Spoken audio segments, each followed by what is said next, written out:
అధ్యక్ష, ఇలా గ్రామీణ ప్రాంతంలో త్రాగునీరు ప్యూరిఫైడ్ వాటర్ సప్లై చేయడం అనేది ప్రధానమైనటువంటి అంశం అధ్యక్ష.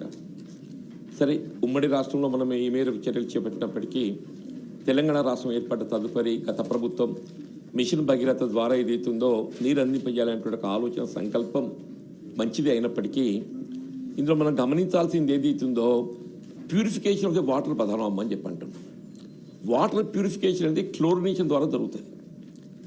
దయచేసి ఎందుకు చెప్తున్నానంటే ఈ క్లోరినేషన్ అనేది వాటర్ ఫ్లో మనం 30 కిలోమీటర్స్ ఉండేంత వరకు ఆ క్లోరినేషన్ ప్రభావం ఉంటుంది. Once water flow more than 20-30 kilometres this chlorination will become zero. అంటే అక్కడ వచ్చేది ఏమవుతుంది, 30 కిలోమీటర్స్ తదుపరి మనం సరఫరా చేసే వాటర్ కేవలం ఏదైతుందో అదొక రా వాటర్ కిందనే పరిగణింపబడుతుంది. The very basic purpose of the government ఆలోచన అనేది ఏదైతున్నదో ఇక్కడ మనం దాన్ని రిజల్ట్ పొందలేకపోతాం. ఇప్పుడు సెంట్రలైజ్డ్ స్కీమ్తో ఏదైతుందో మీరు ఒక ప్రాంతం లోపల ప్యూరిఫైడ్ వాటర్ బెడ్స్ కట్టేసి మనం మొత్తం రాష్ట్రం అంతా ఒక ప్రాంతానికి సరిపోయేంత ఒక 100 కిలోమీటర్లు 150 కిలోమీటర్ల వరకు నీరు సరఫరా చేయడంతో ఎండ్ ప్రాంతానికి ఈ ప్యూరిఫైడ్ వాటర్ పొందలేకపోతున్నాం. ఇది ఎట్లంటే నేను I observe it personally also. ఒకసారి జగిత్యాల మున్సిపాలిటీలో పరీక్ష చేసినప్పుడు ఏదైతుందో ఐ టెస్టెడ్ ఇట్. అక్కడ ఏదైతుందో మెకనైజ్డ్ క్లోరినేషన్ సిస్టమ్ మున్సిపాలిటీలో ఉంది కాబట్టి ఇబ్బంది లేదు. బట్ వేరే ఇన్ గ్రామ పంచాయత్సే there is no such system. In gram panchayat there is no such system. నేను జిల్లా పరిషత్ రివ్యూస్లో కూడా మాట్లాడితే కలెక్టర్స్ చెప్పింది ఏంటంటే ఎస్ మీరు అనేది కరెక్టే, కానీ మేము బ్లీచింగ్ పౌడర్తో ఏదైతుందో we are again trying to purify it అని చెప్తున్నాడు. ఆ బ్లీచింగ్ పౌడర్ కలపడం అనేది ఎట్లా అవుతుంది, మెట్ల ద్వారా ఏదైతే మీరు ఓవర్ హెడ్ ట్యాంక్ ఎక్కి కింద బకెట్లో ఏదైతే బ్లీచింగ్ పౌడర్ కలుపుకొని అందులో మిక్స్ చేయాల్సి వస్తుంది. అన్లెస్ విలేజ్ టు విలేజ్ మీరు ఈ బ్లీచింగ్ పౌడర్ మిక్సింగ్ అనేది జరపలేకున్నట్టయితే ఇది సాధ్యమైంది కాదు. The very purpose is being deviated. అసలు మీరు భగీరథ స్కీమ్ అప్రూవల్ సందర్భంగా ప్రభుత్వం ఆలోచన ఒకటి చేస్తుంది, నీరు ఏదైతే ప్యూరిఫైడ్ వాటర్ అందించాలని చెప్పాను.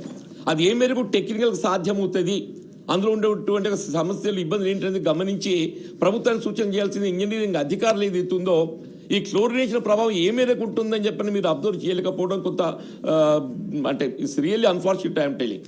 కాబట్టి దయచేసి మీ ద్వారా గౌరవ మంత్రి గారిని ఏదైతున్నదో ఈ యొక్క ఆలోచన మనకు రిజల్ట్ పొందే విధంగా ఎండ్ ప్రాంతంలో గ్రామ ప్రాంతంలో ప్యూరిఫైడ్ వాటర్ పొందటానికి ఇంకేదైనా ఇప్పుడు అదొక గమనించండి అధ్యక్ష. ఇంకొకటి ఏదైతుందో ఈ మిషన్ భగీరథ స్కీమ్ ఇంప్లిమెంట్ చేస్తున్నామనే ఒక భావనతోని ఉమ్మడి రాష్ట్రంలో మాకు కొన్ని కాంప్రహెన్సివ్ వాటర్ సప్లై స్కీమ్స్ అమలు తెచ్చుకున్నాం, CPWS స్కీమ్స్. అవన్నీ నిలిపేసారు. అవన్నీ నిలిపేయడంతో గత 5 సంవత్సరాలు ఏదైతే వాటి వాడకపోవడంతో డీఫంక్ట్ అయిపోయినాయి.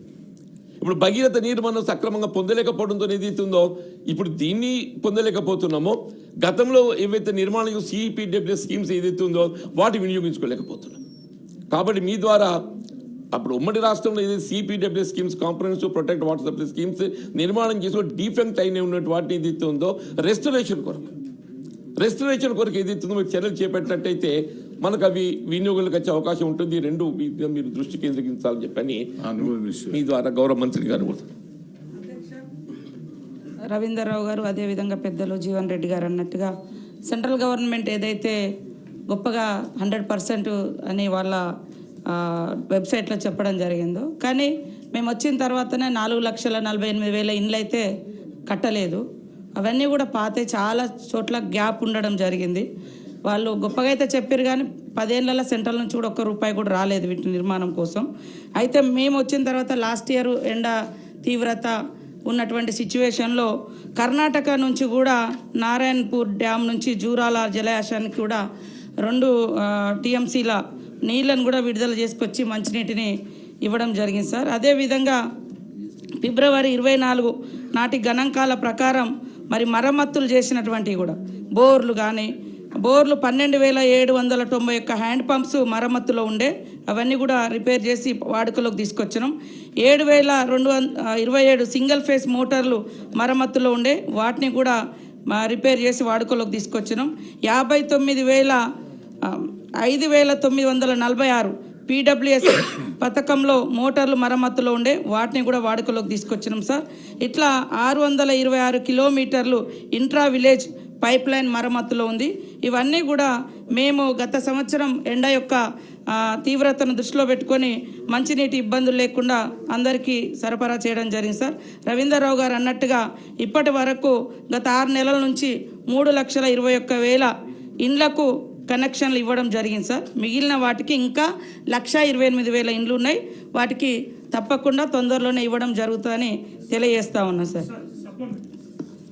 చెప్పండి అదేవిధంగా మంత్రి గారు అయిపోలేదు జరా ఒక్క నిమిషం సార్, ఇంకా గ్రామాలలో మనం ఇంత మిషన్ భగీరథ నీళ్ళు ఇచ్చినా సార్ అన్నట్టుగా, జీవన్ రెడ్డి సార్ అన్నట్టుగా ఎక్కువ శాతము ఇంకా ROR ప్లాంట్స్, బోర్వెల్స్, మోటార్తో వచ్చే డ్రింకింగ్ వాటరు, వీటి మీద ఎక్కువ ఆధారపడే తాగుతున్నారు. చాలామంది బట్టలకు లేదా ఇతరత్ర అవసరాలకు వాడుకుంటున్నారు. పబ్లిక్లో అవగాహన కల్పించడం కోసం కూడా తొందరలోనే ఒక ప్రత్యేకమైనటువంటి కార్యక్రమాన్ని కూడా మేము తీసుకోవడం జరుగుతుంది సార్. మరి చాలా గ్రామాలకు నీళ్ళు ఇచ్చిన మనం మీరు చెప్పారు. మొన్ననే లాస్ట్ ఇయర్ సీఎం గారు కూడా ఊట్నూరు పరిధిలో దాదాపుగా 900 గ్రామాలకు నీళ్ళ ఇబ్బంది ఉందని 60 కోట్లు రిలీజ్ చేయడం జరిగింది.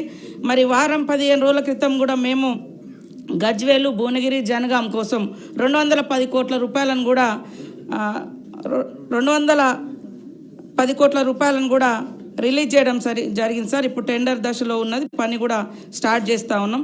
ఇట్లా చాలా చోట్ల గ్యాప్స్ ఉన్నాయి. ఉన్నమాట వాస్తవం, సంపూర్ణంగా ఇవ్వలేదు, వాళ్ళు ఏదో పెట్టారు. కానీ వాస్తవాన్ని మేము గుర్తించడం కోసమే సర్వే చేసినాం. సర్వేలో మరి 4,48,000 ఇండ్లకు నీటి కనెక్షన్స్ లేదు. అదేవిధంగా వచ్చే 3,28,000 కూడా ఫోర్స్ఫుల్గా వాటర్ రావట్లేదు, చాలా సన్నగా వస్తుంది. వాటిని అన్నింటినీ కూడా సరిచేయడం కోసం ఒక ప్రత్యేక ప్రణాళిక కూడా రూపొందించుకోవడం జరిగింది. పబ్లిక్ కూడా ఈ నీళ్లు తాగడం కోసం ఒక స్పెషల్ ప్రోగ్రామ్ను కూడా ఈ మధ్య కాలంలో మేము తీసుకోవడం జరుగుతుందని తెలియజేస్తూ ఉన్నాం సార్.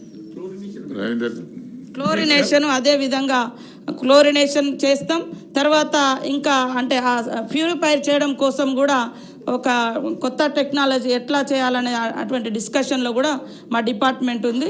ఈ వారం 10 రోజులలో ఒకసారి కూర్చొని దాన్ని ఇబ్బంది లేకుండా మంచి నీరును నాణ్యంగా ఉండే విధంగా అందిస్తాం సార్. రవీంద్రరావు గారు. అధ్యక్ష,